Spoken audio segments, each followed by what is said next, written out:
Hey everybody, Creative Katie, Karen Burchill here. Welcome to my channel. Today we're not making one, we're not making two, but we are making three super easy mixed media cards using napkins. Get ready. So here are the napkins that I'm going to use, and you'll notice that they all are basically a wreath. That seems to be on trend right now. There are more napkins like this at NINNYSNAPKINS.com. All of these are available, but let's talk about what we have here. This one's called Chaffinch. It's got lovely lavender on here. We have bee wildflower, wreath of eucalyptus, and credo. Now, these are four of the wreaths that you can get at Ninny's Napkins. There's a link in the description box. Now, I've struggled using these, but I found the solution. I'm going to use these on a card, and I'm using the 6x6 cards and envelopes from the Crafter's Workshop. Now, when you take them, cut them down, they fit perfectly. Now, if you don't have these cards, you can make your own 6x6 art journal pages like I did in this DIY one. I just used mixed media paper and cut it to size. So to put this wreath on an art journal page was just, I struggled. I didn't know what to do with it until I came up with the idea that a lot of what's there is exactly all I need. So I'm going to apply the KISS um, symptom, keeping it super simple. Now this B one, there are some lovely patterning in the background, and I am going to keep all of that. I am not going to reinvent the wheel. I am going to use what the napkin creator has given me and make it really easy to make a card.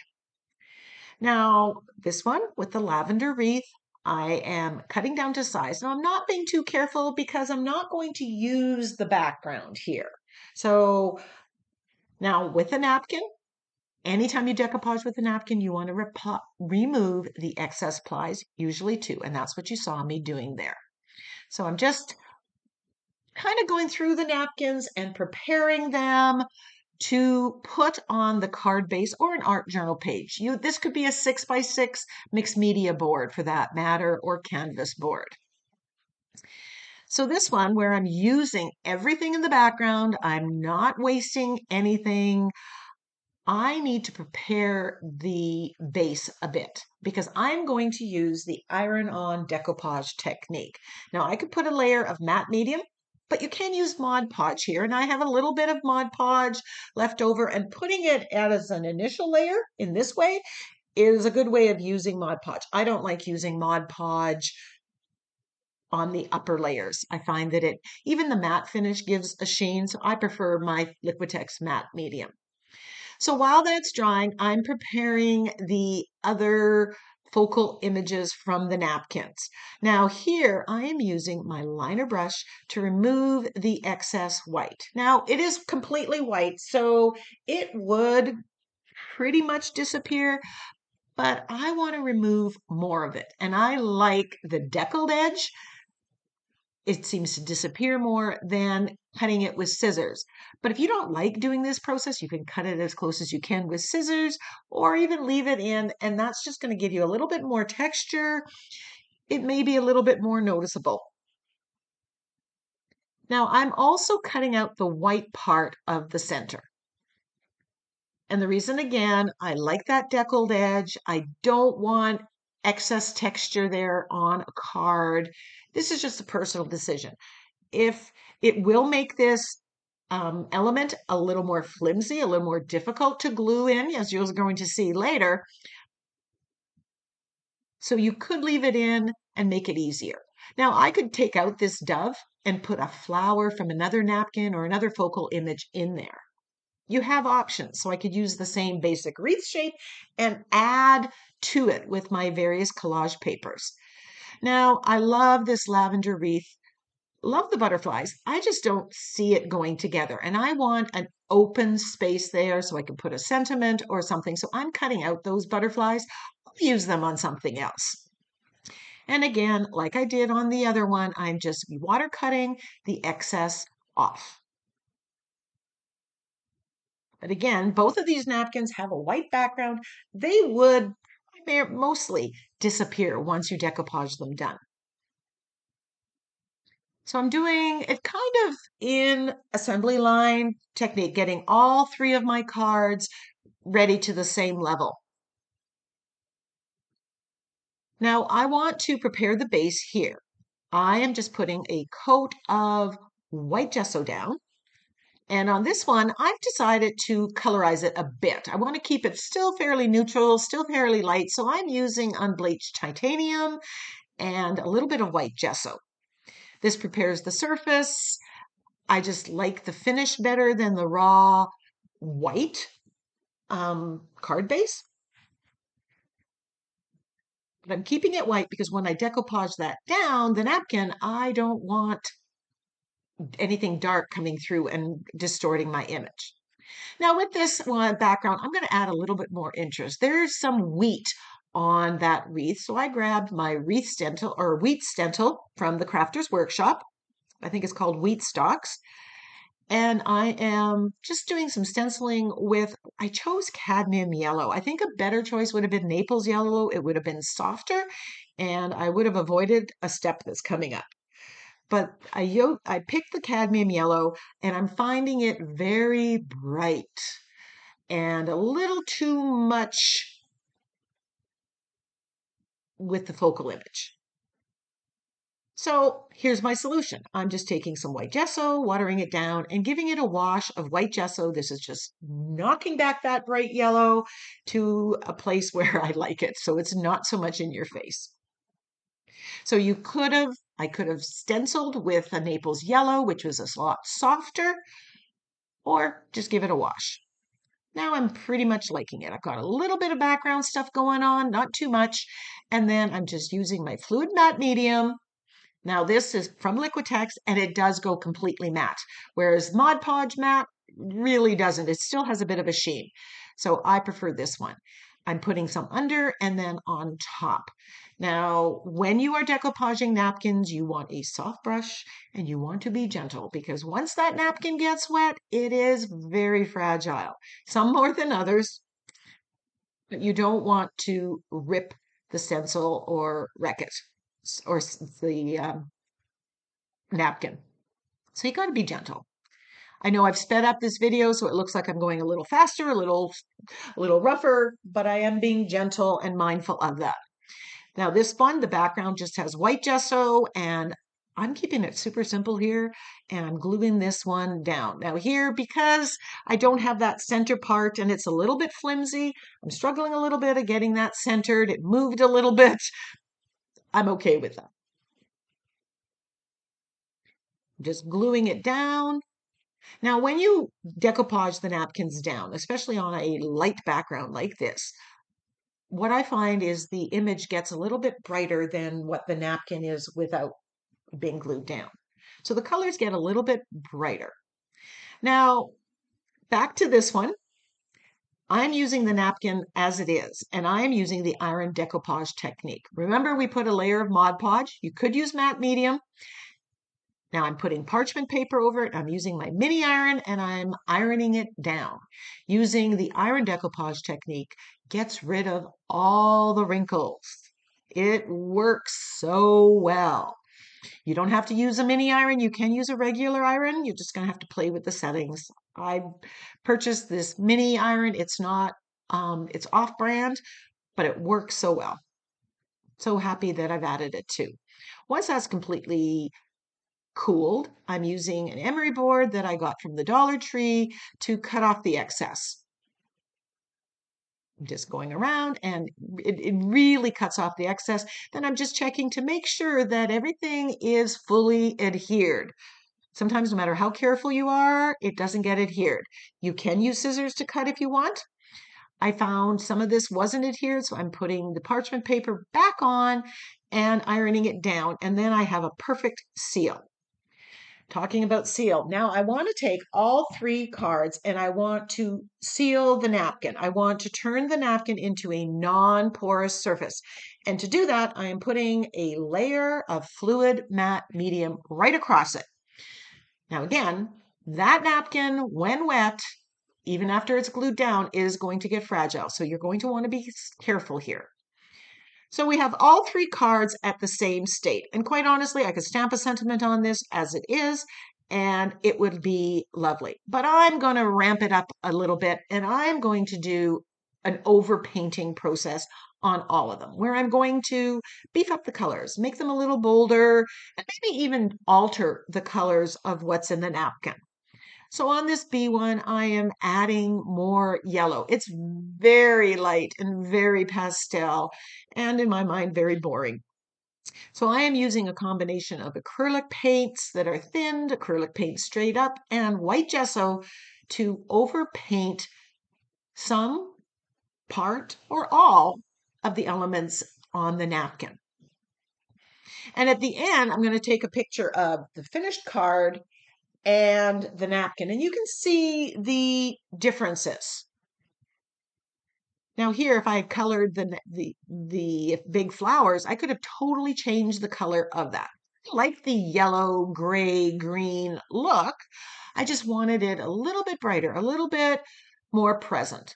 And then when you add the paint on it, it looks like it was hand painted, not just a napkin that's glued down. So A, you're making it your own, and B, you're making it more like a work of art than simple gluing on.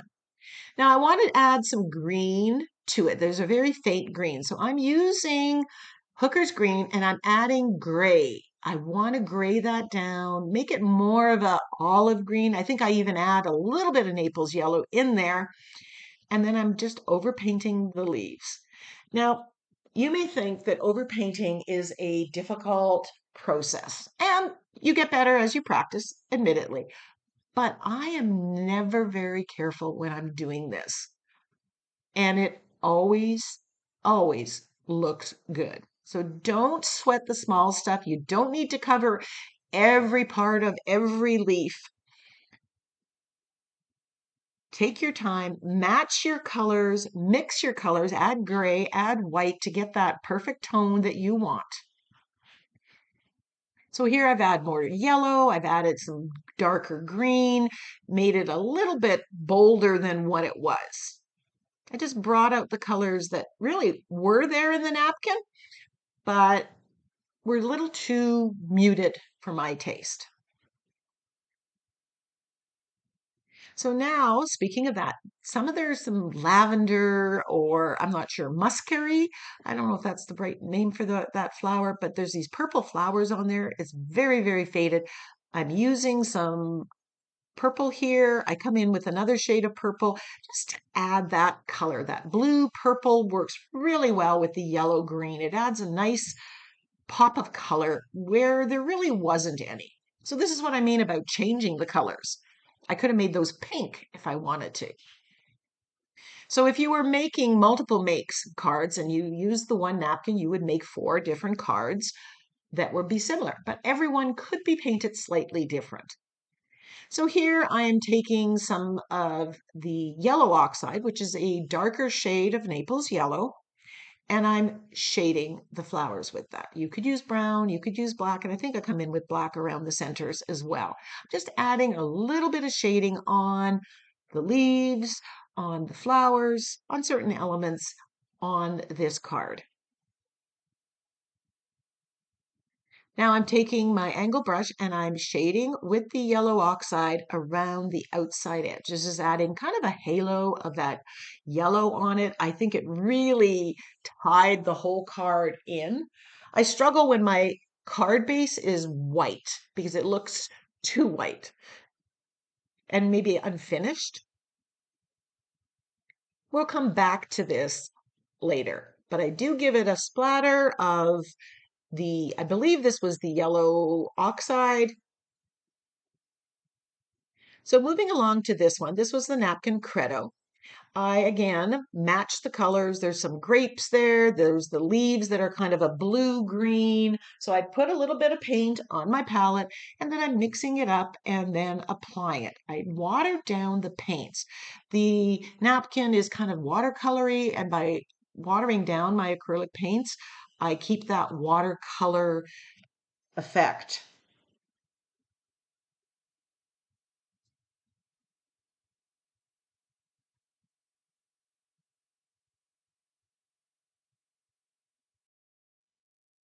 So again, just go little by little. Do what you know for sure. That's my suggestion to you.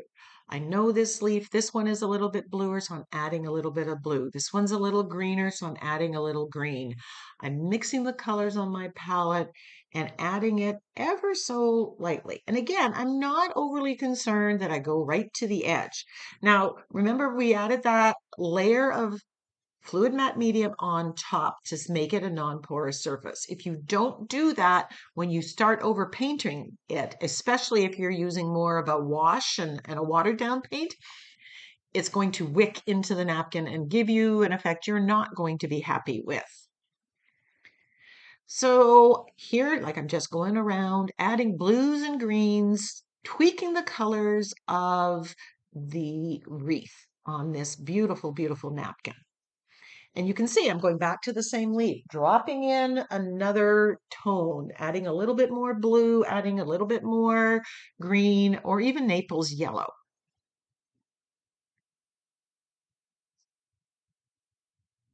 The wheat stalks, I want to make them a little bit bolder, so I'm getting out the cadmium yellow. I'm mixing it off the side with, I've got some yellow oxide, which is a deeper color, a little bit more muted. And I'm just using a round brush here and dotting it in. I'm not being precise. I'm tweaking the color of the blue here for the dove. I actually end up altering the color somewhat.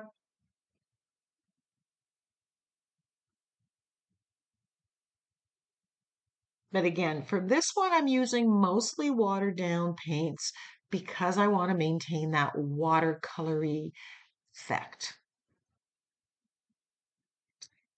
Now I've mixed some deep violet, some dioxazine purple, some quinacridone magenta, and I'm just adding that to the colors of the grapes. And where did I get those colors from? They were in the napkin. I really looked at the grapes here and the colors that the napkin artist put in. And I'm just piggybacking on that. So I'm not really recreating the wheel. I'm just taking the time to match what is already there. Now a splatter of gold, which looks good against the colors here. And I like the effect of the yellow on the other one, shading it with yellow. So I'm doing that here. Most times I do shade with a darker color with a black on my art journal pages and everything. And I will be doing that later, FYI, but I like the addition of the lighter color. I grabbed this stamp that says Inspire. I've got my Prussian blue. I'm putting the paint on it, and I'm stamping the sentiment Inspire on it. It just ties in with the blue of the dove there. Love that. And then I decide I'm going to water down this Prussian blue before I get rid of it, and I'm going to splatter with blue. Now I splattered with gold, now I'm splattering with the blue. Again, whatever you splatter with has to already be in the picture tie-in. So let's move on to the third napkin. And I, again, have picked colors that go with the greens and colors that are going with the purple of the lavender. And now I'm just going to overpaint it. Reminder again, this has a layer of not Mod Podge, fluid matte medium on top, so it doesn't wick out. And I'm just applying the green paint to it first. I want the lavender to be more forward, so I'm going to do it after because it's going to go on top of any of that green. And I'm using yellow green on here. I did have bright green, but it looked very, very fake. So I'm using yellow green and hooker's green that's maybe mixed with a little bit of gray to match up to the color. Now I'm going to start colorizing the lavender, and I'm putting a little bit of gesso, dabbing it on to make like the petals or of the lavender. And then I'm going to come in with a combination of deep violet, quinacridone magenta, Prussian blue, and dioxazine purple. I'm just kind of get that a little bit on my brush. And as you can see, on the right side there, I've got some lavender that I've already tweaked. The other side I haven't done, but you can see how it's brightened it up. And in real life, it's actually added texture because here I'm not thinning down the paint.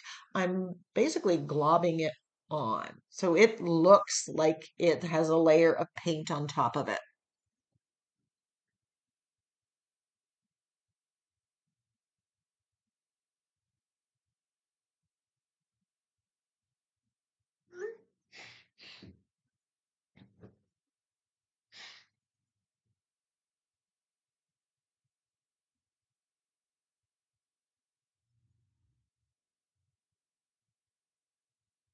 So I'm just moving around, adding to that. And I'm loving how this is just brightening up the page, just making that wreath all the more present on a very, very simple background.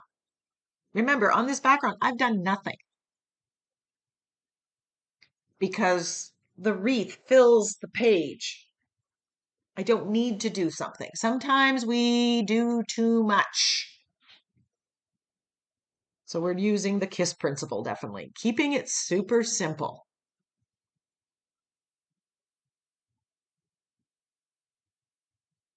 Added some white to those flowers, and you can see how they, just by adding it, I made them a little bit bigger, a little bit more present, and they stand out. Whereas before you really couldn't see them. Now I'm giving a wash of burnt sienna to the bird and adding a little bit more blue, but this is here I'm thinning down the paint. I don't want the bird to be, I don't want to distort the colors too much. I want to keep it fairly close to what the artist had. But I'm just emboldening the color somewhat. Now I'm going around with a little bit of dioxazine purple to frame this card.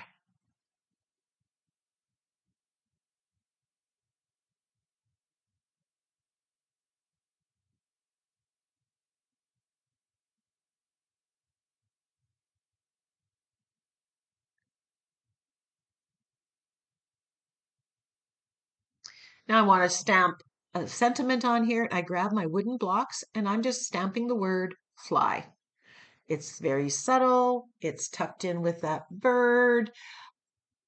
When I make cards, unless I'm making it for a specific purpose, I like to make them fairly generic, that I could use them for any occasion.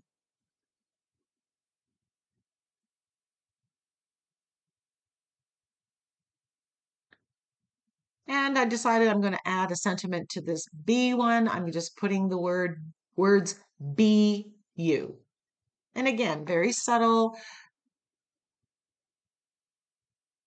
I like using my words letter stamps on cards. I decided that I needed a little bit of black on here for the shading and edging of the card, so I go in with black. Now I've already added one layer of color in the shading. This just adds another layer and gives a different effect. You can see both.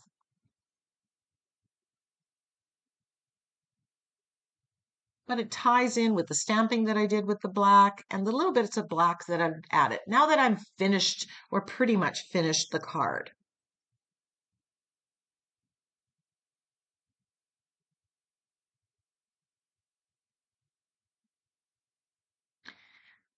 One more little detail, I grab my Posca pen here and I'm just doing a sketchy line all the way around, just to frame the page a little bit more.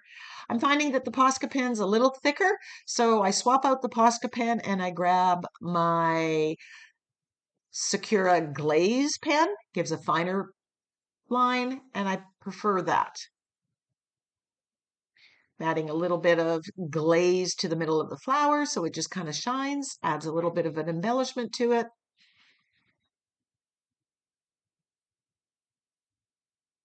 So all in all, these 3 cards took about an hour and a half. If I was doing the multi-make, it would take less time because I already know. So here's a close-up of the B one, and here's the original. Look at the change in colors, how much bolder it is on the card. But you still see that beautiful, beautiful background. Here's the lavender one. Love the bold colors and the texture of the painting over. So again, there's some difference. You miss the butterflies on there? Would you have left them in? Be ready to tell me which of these cards you like the best. And here's the last one. I did some things in the background. I colorized the background here. Would you have left it white? And again, you can see the difference. It's much richer golden. So there's all three. Which one do you like? Inspire, Fly, or Be You? Be sure to let me know in the comment section below. Don't forget, I created these on the 6x6 card bases from the Crafters Workshop. There's a link in the description box below if you want to go check that out, or maybe buy that to have in your stash and add to your card making. Close-ups of the project. Until next time, go get busy.